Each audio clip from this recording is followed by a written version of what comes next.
Olá, está começando o Boletim de Notícias. Eu agradeço sua companhia e audiência a partir de agora.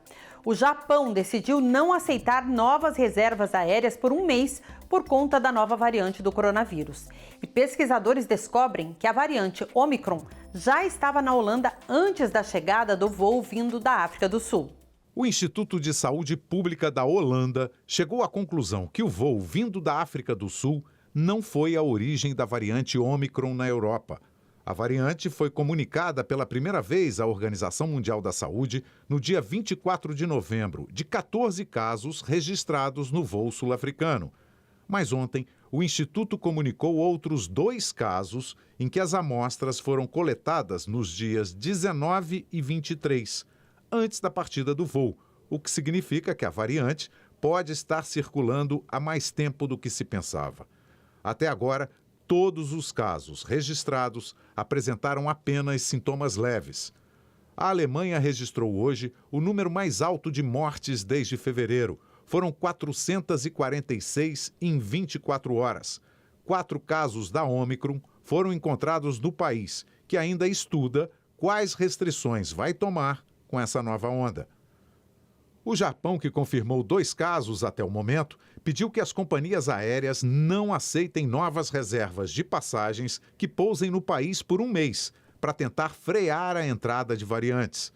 A Coreia do Sul chegou a um novo recorde de números de infectados, 5.000 em um dia. O país também está estudando novas medidas restritivas. Enquanto isso, Fiji reabriu as fronteiras depois de 20 meses de fechamento. Os primeiros turistas chegaram hoje.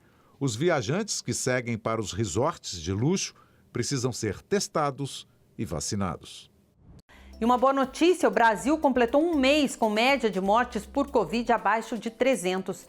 Em 1º de novembro, o Brasil registrava pela primeira vez desde abril de 2020, média móvel de mortes por Covid inferior a 300 vidas perdidas por dia. 30 dias depois, agora em meio a uma nova variante que assusta o mundo, a marca permanece nessa faixa.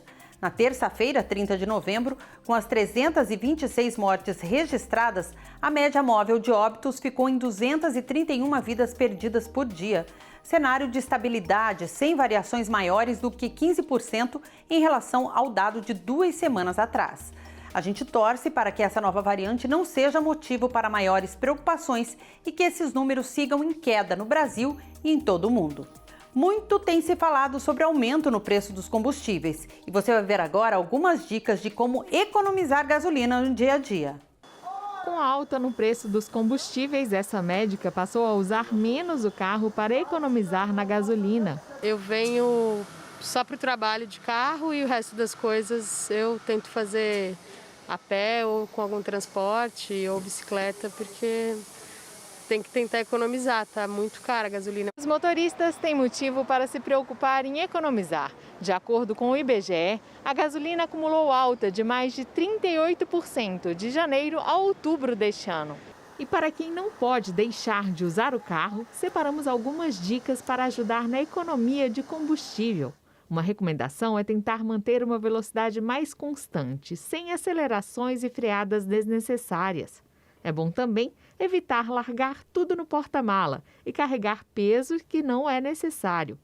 Se for pegar a estrada, o melhor é fechar as janelas para ajudar na aerodinâmica, mesmo que seja preciso ligar o ar-condicionado.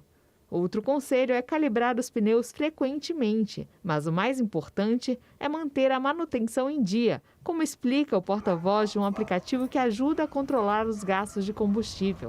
Alguns itens que são necessários, que deveriam ser revisados a cada 10 mil quilômetros. Por exemplo, as velas de ignição, que são responsáveis ali pela faísca da combustão do motor, e assim, com o tempo elas perdem a eficiência, né, e acabam ficando desgastadas, e aí o motor acaba consumindo mais combustível, queimando combustível de uma maneira desnecessária. Também tem os filtros, né, o filtro de ar e o filtro de combustível, que com o tempo eles vão ficando muito sujos e acabam afetando o rendimento. Paula trabalha como motorista de aplicativo e usa as dicas no dia a dia. A gente acaba se preocupando, a calibração é uma das questões e essa questão também da aceleração.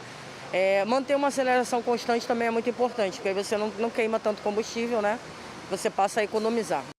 As empresas têm até o dia 20 de dezembro para pagar o 13º. E você, já decidiu o que fazer com esse salário a mais na conta? Os especialistas têm algumas dicas. A primeira parcela do 13º salário está prestes a cair na conta dos brasileiros.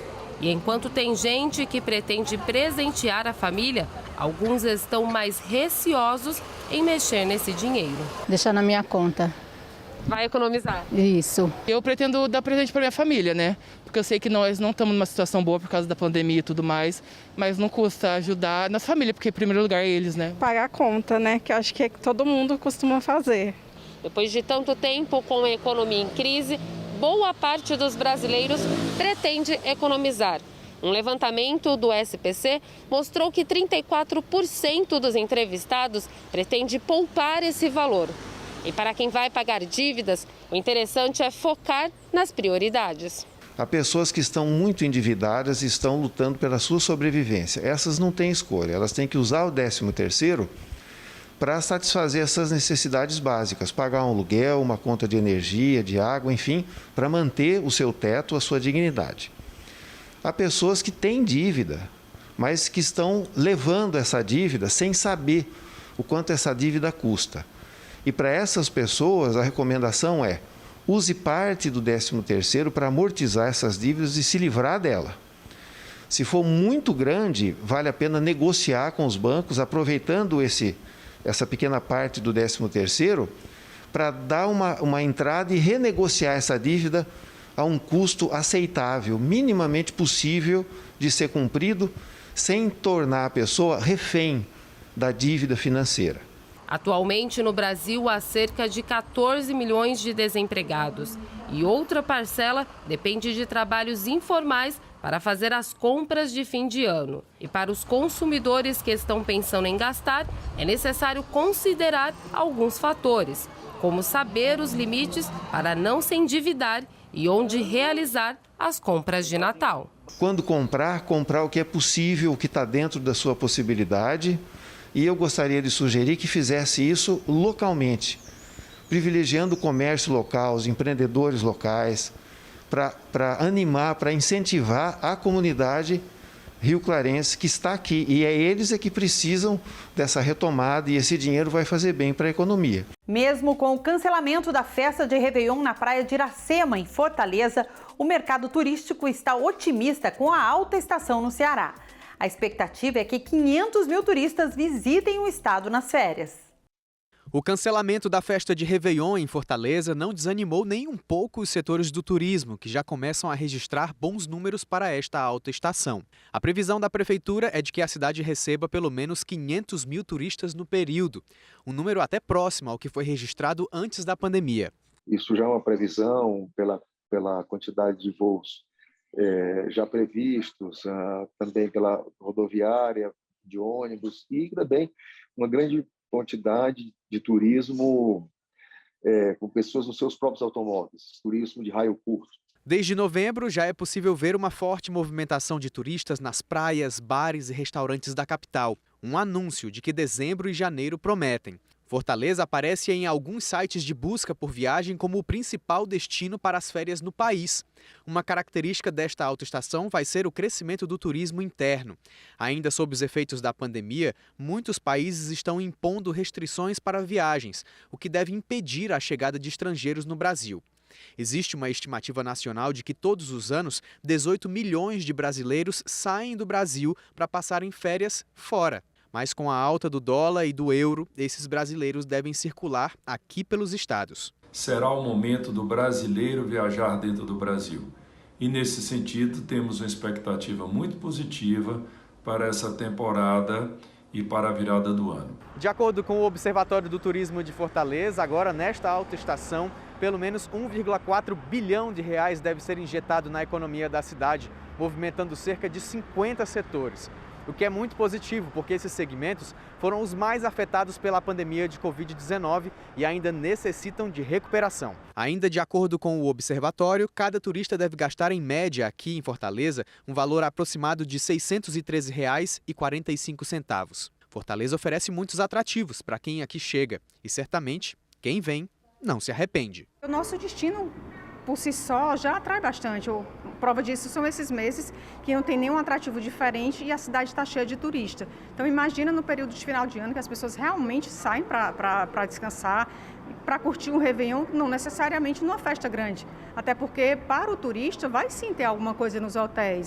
Começou a montagem da tradicional árvore de Natal no Vaticano. O repórter Jucinei Cardoso tem mais informações direto de Roma. Eu estou na Praça São Pedro, coração da igreja no mundo, para dar para vocês uma palhinha de como está acontecendo a montagem da árvore de Natal do Vaticano. E olha ela ganhando corpo aqui ao fundo. Os trabalhos começaram há cerca de uma semana e, pelo que dá para perceber, já estão bastante adiantados. A montagem da árvore de Natal pela Santa Sé, todo mundo sabe, já é uma tradição. Aliás, uma das tradições mais democráticas, já que a cada ano ela vem de uma localidade diferente. A desse ano veio de Andalo, uma pequena vila nos Alpes italianos. Ela tem quase 30 metros de altura e pesa cerca de 8 toneladas. A árvore vai ser decorada com 600 bolas feitas em madeira por um grupo de artesãos da mesma localidade. Ela também receberá uma iluminação em LED que gera um baixo consumo de energia. Esse ano, a árvore vai dividir espaço com o presépio peruano, que representa a comunidade de Chopca na região de Huancavelica. A obra terá detalhes bem característicos, como a presença dos famosos tecidos coloridos que foram utilizados para a confecção das vestes da Sagrada Família. Lhamas vão substituir os camelos e flamingos andinos serão representados em um lago próximo às montanhas. A inauguração da árvore e do presépio acontece no próximo dia 10, às 5 horas da tarde. E o resultado, claro, você acompanha aqui com a gente. O Boletim de Notícias está terminando, mas você continua com a nossa programação. Até a próxima!